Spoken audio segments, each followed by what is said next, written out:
Hello everyone. Today, unfortunately, Corpse Choker and Tomblicker are busy. Corpse Choker, of course, making sure that corpses are dead, and Tomblicker cleaning the tombs. But I, the Crypt Wizard, have a moment, and I thought that I would very quickly show you some of our newest arrivals to the crypt. Not those kinds of new arrivals, of course. Books for the Crypt Library. And we have gotten some really, really tasty stuff in the library recently. So let's go over them so you can see what you could maybe expect in the future from the Society of the Red. First, I got a book that is going to definitely be on the Society of the Red. This is a book that was chosen by Tomblicker, and it is called The Light at the End. It is a novel of horror by John Skip and Craig Spector. And as far as Tomblicker understands it, this is the beginning, or close to the beginning, of the splatterpunk genre, which is a genre that I haven't read much from. So we'll have to see how I like it. But I just want to tell the story of this book really quick. This is kind of an expensive book. And when I went on eBay, all the copies I could find of it were over $20. And I didn't want to spend that much because I'm cheap. So I found a random eBay store that had it listed with no pictures at all for $6, and I was afraid I was going to get some kind of later trade paperback version with the cover torn off and that it would be wet and warped, but I didn't. I got an original first edition. This is a first printing, and it's got a little bit of bend to the spine there. It's got a little piece missing on the back cover there, but other than that, it is a really beautiful first edition copy of this book. So we'll see what I think of that as we go. The Light at the End, the newest addition to the crypt. I also got books by somebody who I consider mainly to be a science fiction writer. In fact, I did not know that he dabbled in the macabre at all, but apparently he did, and that is Fred Saberhagen. And I found a copy of 3 books from I think he did like 6 or 7 books on Dracula, or in the world of Dracula. And the first one I got is The Dracula Tape. Great cover on that one by Fred Saberhagen. I didn't know he did this kind of stuff. This is a Tor horror paperback, and this is just in incredible unread condition. If somebody did read this, like, they were just like peeking in. They weren't really bending that spine at all. So this is the first one in the series. I was glad to get that. Then the second one is, this is The Dracula Tape, was the name of this one. And this one tells the story of Dracula from the point of view of Dracula, which is a really interesting idea. The next one is The Holmes Dracula File. And this is connecting Dracula, I think, as a relative to Sherlock Holmes, and they have to solve crime together or something. Sounds very interesting. And last but not least, we have Thorn. These all have kind of gothic style covers. This is the third in the set.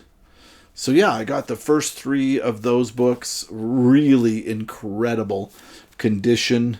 If you've read these, let me know what you think of them. We'll see if I like them as well. I grabbed another Shirley Jackson. This one I had to buy from eBay, but I got it pretty cheap because it had a sticker on the cover, and the sticker came right off, which is always a boon. I had to ask Tomblicker to give me a little bit of help, but of course he was able to do it very quickly. So this is Come Along With Me. It's the first book that was published posthumously after Shirley Jackson passed away. So it's got a lot of stories that were never published in her lifetime and some essays. I'm looking forward to reading that. The next 3 books were given to me by Tomblicker himself. He sent these to me in the mail. The first one was John Saul's Suffer the Children. Now, I've read this book and I absolutely love it. I read it when I was a teenager and I've read it again recently, and it's just a really despicably dark good time. Really, truly. The reason I asked Brian to send this to me was I was hoping that it was an earlier or closer to a first edition copy than the one I had, and unfortunately it is not, which doesn't matter because I'm going to send it to Corpse Choker because he has showed an interest in John Saul as well, and I think everybody should read this awesome, wild book. Next up, he sent me Seed of Evil. This is by Edmund Plant. Like father, like son, like hell. Seed of Evil. Sounds like a woman is sexually assaulted by a demon, as I read the back here, and gives birth to a demonic child that she can't really bring herself to hurt, but she also can't really bring herself to love him either. And here we just see some classic 80s paperbacks from hell, horror paperback art. Look at the fingernails on this kid. He's definitely a little bit evil. Another one I got specifically because the cover looked so cool. So when Tomblicker put out all these pictures of these books that he had, I grabbed this one up right away. And that is Black Death by R. Carl Largent. And this is just an incredibly weird cover with this hourglass, and the kid is slowly being wrung out, or the woman, I can't tell, is being wrung out into black ooze into the bottom of the hourglass.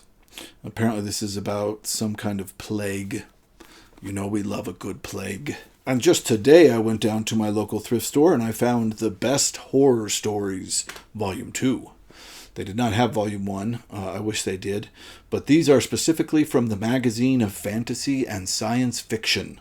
They include tales by Ron Goulart, Lisa Tuttle, Robert Eichmann, Mike Connor, Russell Kirk, Pamela Sargent, Lucius Shepard, Ian Wanson, Theodore L. Thomas, Manly Wade Wellman, and Michael Shea. Michael Shea. Yeah, I'm interested in a lot of these. Eichmann, Goulart, Manly Wade Wellman, of course. But I think I've heard of this Michael Shea, The Autopsy, as well. Yeah, this looks positively macabre and creepy, so it's very exciting. I've got nowhere to put it, so I'm going to start putting them here. I have a booth in an antique shop that I have made into a bookstore, so I have a tiny bookstore that I get to run that I absolutely love. And while I was adding more inventory to it yesterday, I walked around the other booths and I found somebody had Alfred Hitchcock Presents Stories for Late at Night. And this is just the cover is absolutely incredibly iconic, really wonderful. This is a first 1961 book club printing, and it has an incredible table of contents. It really does. Robert Arthur, Jerome Bixby, Ray Bradbury, Ruth Chatterton, John Collier, Robert Dahl, John B.L. Goodwin, C.L. Moore, Vintage Season, which is one I need to read by her, Brett Halliday, William Hope Hodgson, The Whistling Room. That's what I'm going to jump to, I'm sure. Cyril Hume, M.R. James, William F. Jenkins, Frank Belknap Long, Philip MacDonald, George Langland's The Fly is in here in its entirety. Edward Perry, Margaret Ronan, Henry Slesser, Pauline C. Smith, Robert Trout, Evelyn Waugh, and Margaret Miller. Looks really awesome, but truly, I must say that for me, the best part about this is that cover art. Let's see if it tells us who did that cover art. Jacket illustration by Fred Banbury. Fred Banbury, you are awesome. Great, wild, weird cover art. Last but not least, I went to Sam's Club and I had to get Stephen King's newest one. I feel like a bit of a weirdo when I buy these because I am so far behind in reading Stephen King. I'm all the way back to the 90s. But buying Stephen King releases when they first come out is an old habit that just won't die in me. So now I have Never Flinch, which I think is one of the Holly novels. But yeah, Cool, crazy cover with Lady Justice wearing a red band over her eyes, and the red band is turning to blood and dripping down. Really awesome stuff. I don't know if this jacket design... Let's see. Jacket designed by Will Stale, Unusual Corporation. Oh, jacket art by 80s Child / Shutterstock. So I guess 80s Child is the artist. I don't know what Shutterstock is. But either way, I got the new Stephen King. So as you can tell, there have been many wonderful additions to the Crypt library here today. And next time, hopefully you'll see me with Tomblicker and Corpse Choker. For now, stay spooky.